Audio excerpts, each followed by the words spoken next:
pessoal, hoje vamos dar continuidade ao conteúdo de controle 2 da disciplina do professor José Dolores Vergara. Eu me chamo Eduarda e hoje a gente vai falar um pouquinho sobre estabilidade, controlabilidade, observabilidade, realimentação de estados e observador de estados. Agora, sobre estabilidade, controlabilidade e observabilidade.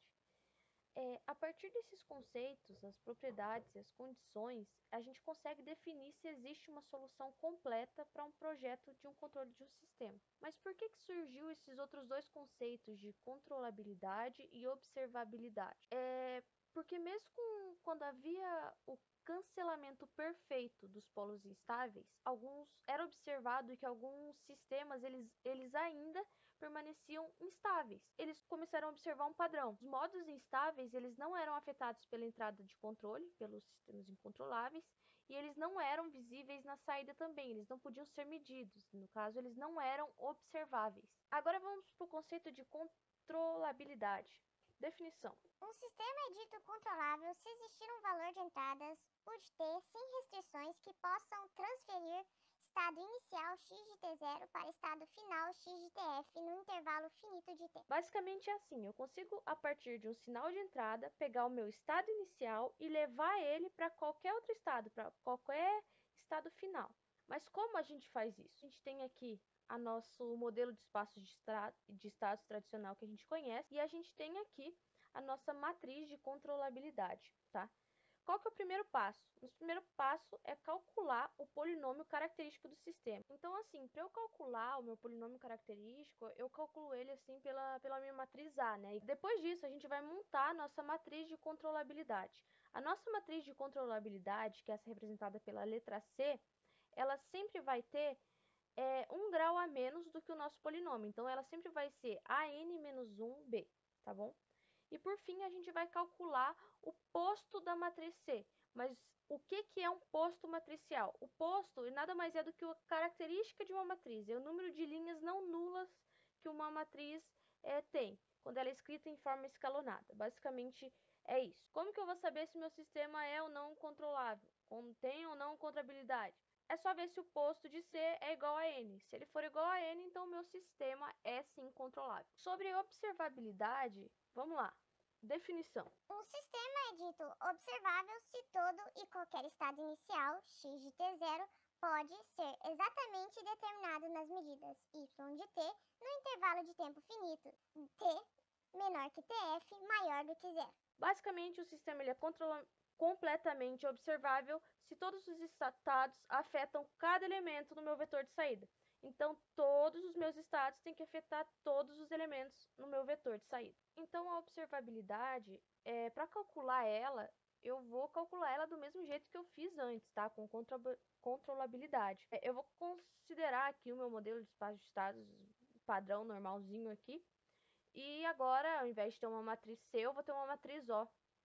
E o primeiro passo também é calcular o polinômio característico do sistema a partir da minha matriz A.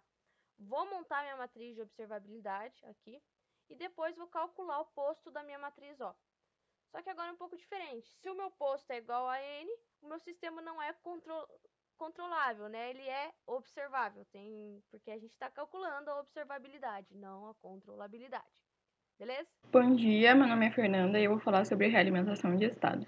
Bom, considerando que a gente tem um determinado sistema CISO, determinado por essas duas equações aqui, x ponto é igual a x mais b vezes u e yHCx mais du, e ele seja completamente controlável, então a gente pode utilizar a realimentação de estados com ganho K para alocar os nossos polos, né, realizar um projeto, para colocar eles em qualquer posição. Então, a gente tem aqui o nosso sistema, antes da realimentação, nosso sistema normal.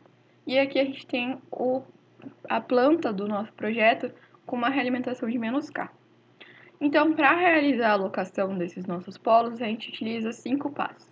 Representar a planta na forma de variáveis de fase, realimentar as variáveis de fase para a entrada da planta através de um ganho K, determinar a equação característica do sistema em malha fechada, decidir sobre a posição de todos os polos em malha fechada e determinar a equação característica equivalente.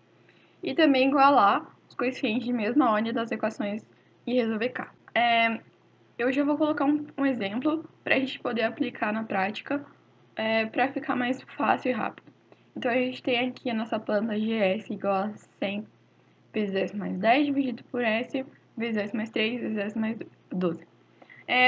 Então, o nosso exemplo, a gente vai projetar os ganhos de realimentação das variáveis de fase para resultar em 5% de ultrapassagem em um tempo de acomodação de 0,3S. Bom, então a gente aplica aqui para encontrar a nossa equação característica, a gente tem que o nosso valor é 0,69 e aqui 14,47. A gente aplica aqui nossa equação característica.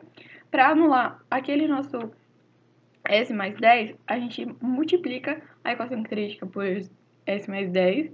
Então, nós temos S ao cubo mais 29,97, S ao quadrado mais 409,1S mais 2.094. Bom, a gente adiantou já os nossos passos, né, com a primeira equação característica. Então, a gente representa a matriz do sistema nas formas de variáveis de fase. A gente tem ela aqui. Utiliza essa equação e o igual a menos kx para construir o sistema em malha fechada, realimentando as variáveis de estado. Então, a gente tem que esse K aqui é a nossa matriz K1, K2 e K3. A gente vai encontrar agora no nosso próximo passo. Então, a gente tem a seguinte equação característica, resolvendo, encontrando aqui o determinante dessa nossa equação e aplicando nesse passo aqui que eu falei anteriormente.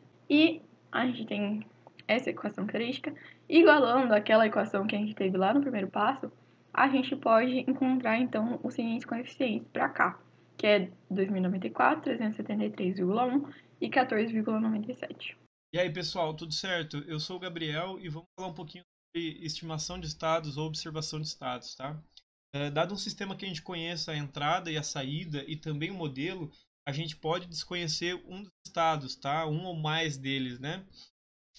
Então a gente pode tentar prever a partir desse método. Mas como assim a gente não conhece um dos estados, né? A gente pode ter, por exemplo, um sistema elétrico onde a gente não tenha colocado um sensor e queira saber, por exemplo, a tensão em cima do capacitor, né? Sensores de tensão são caros e por isso, às vezes a gente, por causa de abaixar o custo do projeto, a gente não mede todos os sinais que a gente tem dentro do sistema. Então, para tentar prever ele, a gente usa uma malha como essa daqui, tá?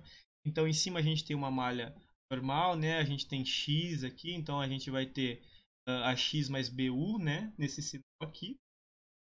E embaixo a gente tem uma malha de observação ou malha de estimativa, né? A gente está tentando estimar um desses sinais. Então, onde a gente tinha X, agora a gente tem X chapéu, que é chamado, que é o observador, né? E a gente vai ter um erro, tá? A gente vai ter o erro e a diferença entre esses dois, né? Esses dois sinais. Então, se a gente subtraísse, né, esse sinal aqui de cima, que é o original da malha de baixo, a gente teria basicamente isso. A gente tem um erro, tá? Que é x menos x chapéu. E aqui a gente vai ter a relação da matriz A menos um KE, que é o ganho, tá? C, que é o nosso rotulador aqui. Certo? Então, o que a gente precisa fazer? A gente precisa resolver essa equação aqui, né? A gente precisa descobrir esses altos valores de forma válida. Esses altos valores têm que ser válidos para que esse erro possa tender a zero. E assim a gente tem uma estimativa dos valores, tá? A gente vai dar um valor inicial e a gente precisa calcular esses valores de K, tá? E projetar os polos desse sistema. Lembrando que os polos do observador têm que ser mais rápido do que os polos do sistema normal. Então, na hora que a gente igualar esses altos valores à equação característica, a gente vai estar projetando polos mais rápidos. Porque assim como na teoria de amostragem de sinais, a gente tem que ter amostragens mais rápidas do que o sinal original para a gente ter um sistema confiável, certo? Então aqui eu resolvi um exemplo para vocês, onde a gente tem o sistema real com a nossa condição inicial em menos 0,5 e o nosso sistema observado, as condições iniciais foram deixadas em zero, tá? Então aqui na direita a gente pode ver que o sistema ele começa, né, em zero para o observado, ambos começam em zero, em menos de meio segundo ele se ajusta para o sinal original, tá? Então a gente tem uma estimativa do sinal de tensão, por exemplo, né? O exemplo que eu estou usando, mesmo sem ter um sensor lá, mesmo sem conhecer aquele sinal. Então a gente tem um erro progredindo de menos 1, tá? O erro está gigantesco aqui nesse caso. Também aqui em 1 segundo já está totalmente sem erro, tá? Tem uma estimativa quase que perfeita desse sinal a partir de um. Beleza? Técnica muito legal. Agradeço a todo mundo que assistiu e um abraço. Até mais.